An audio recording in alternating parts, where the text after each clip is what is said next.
ನಿನ್ನೆ ಬಂದ ಬಿರುಗಾಳಿ ಮಳೆಗೆ ಮರ ಬಿದ್ದು ಕಾರ್ ಪುಡಿ ಪುಡಿ. ಹಲೋ ನಮಸ್ಕಾರ ಕರ್ನಾಟಕ, ನಾನು ನಿಮ್ಮ ಕೋಟೆನಾಡು ಹುಡುಗ ಪ್ರಜ್ವಲ್ ಮಾತನಾಡ್ತಾ ಇರೋದು. ಗಾಯ್ಸ್, ಏನಪ್ಪ ವಿಷಯ ಅಂದರೆ, ಇವತ್ತು ಒತ್ತಾರೆ ಎದ್ದು ಕಾಲೇಜಿಗೆ ರೆಡಿಯಾಗಿ ಸೀದಾ ಕಾಲೇಜ್ ಹತ್ರ ಬಂದರೆ ನನ್ನ ಫ್ರೆಂಡ್ ರೆಡಿಯಾಗಿದ್ದ. ಅವ್ನ ಬೈಕ್ ಹತ್ಕೊಂಡು ಸೀದಾ ಕಾಲೇಜ್ ಒಳಗೆ ಎಂಟ್ರಿ ಅದೇ. ಇದೇ ನೋಡಿ ನಮ್ಮ ಕಾಲೇಜು.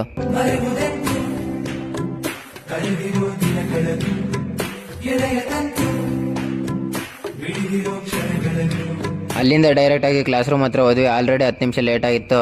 ಮಿಸ್ ಒಳಗಡೆ ಬಿಟ್ಕೊಂಡು ಕ್ಲಾಸಿಗೆ ಮಾತ್ರ ಲೇಟಾಗಿ ಬರ್ತೀರಾ, ಬೇಗ ಹೋಗ್ತೀರಾ ಅಂದರು. ಅದಕ್ಕೆ ಮಧ್ಯಾಹ್ನ ಬೇಗ ಹೋಗಿ ಕೂತ್ಕೊಂಡ್ರೆ ಮಿಸ್ಸೇ ಬಂದಿಲ್ಲ. 5 ನಿಮಿಷ ಲೇಟಾಗಿ ಮಿಸ್ ಕೂಡ ಬಂದರು. ಆಮೇಲೆ ಮೊಬೈಲಲ್ಲೇ ನೋಟ್ಸ್ ಓಪನ್ ಮಾಡಿ ಹೋದ್ರಿ ಅಂತ ಹೇಳಿದ್ರು. ಅವನು ಓದ್ತಾ ಇದ್ರೆ ಇನ್ನು ಉಳಿದವರೆಲ್ಲ ಮೊಬೈಲ್ ಓಪನ್ ಮಾಡ್ಕೊಂಡು ರೀಲ್ಸ್ ನೋಡ್ತಾ ಕುಂತಿದ್ರು. ಕ್ಲಾಸ್ ಮುಗಿಸ್ಕೊಂಡು ಕೆಳಗಡೆ ಬರೋ ಅಷ್ಟರಲ್ಲಿ ಮಳೆ ಸ್ಟಾರ್ಟ್ ಆಗಿ ಹೋಗ್ಬಿಟ್ಟಿತ್ತು. ಅದಕ್ಕೆ ಬೇಗ ರೂಮ್ ಹತ್ರ ಹೋಗೋಣ ಅನ್ಕೊಂಡ್ವಿ, ಆದರೆ ಆಗಲಿಲ್ಲ. ಅದಕ್ಕೆ ನನ್ನ ಫ್ರೆಂಡ್ ರೂಮ್ ಹತ್ರ ಹೋಗಿ ಲ್ಯಾಪ್ಟಾಪಲ್ಲಿ ಸಾಂಗ್ ಹಾಕೊಂಡು ಕುಂತಿದ್ವಿ.